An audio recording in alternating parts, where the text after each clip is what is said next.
Hello guys, അപ്പോൾ ഇന്നത്തെ video എന്ന് പറഞ്ഞാൽ എൻ്റെ ഒരു ബുക്കാട്ടോ. ഇത് നിങ്ങൾക്ക് കാണാമല്ലോ. ഞാൻ കാണിച്ചു തരാവേ.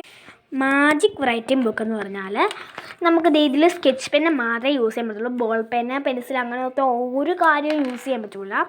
നമ്മളിപ്പോൾ ഈ ആപ്പിൾ നമുക്ക് കളർ കൊടുക്കാൻ പോകണേ. ചുമ്മാ ഇപ്പം എവിടെയെങ്കിലും ഒക്കെ കളർ കൊടുത്തിട്ട് നമ്മൾ നനഞ്ഞ തുണി, നല്ല നനഞ്ഞ തുണി വെച്ചിട്ട് ഇങ്ങനെ മായ്ച്ചു കൊടുത്താൽ മായ്ഞ്ഞു പോരും. ഇത് കണ്ടോ, അതിലെ ഇതുപോലും കാണത്തില്ല. ഇവിടെ നല്ല ഇതായിട്ടുണ്ടായിരിക്കും. ആകെ ഇതാണ് കുറേ പഠിക്കാൻ. ഇത് കണ്ടോ, small letters, English small letters, cursive, ഇത് പിന്നെ കുറേ സംഭവങ്ങളുണ്ട്. ഹിന്ദി ആണേലും 5ാം ക്ലാസ്സിലോട്ടൊക്കെ കയറുന്ന കുട്ടികൾക്ക് നേരത്തെ ഹിന്ദി പഠിച്ച് വെക്കാം. അപ്പം ഇത് എല്ലാം നല്ലൊരു സംഭവമാണ്. ഇതെന്തായാലും എനിക്ക് ഭയങ്കര ഇഷ്ടപ്പെട്ടു. അപ്പോൾ ഇത് നിങ്ങൾക്ക് ഇഷ്ടപ്പെടുന്ന താഴെ കമൻറ്റ്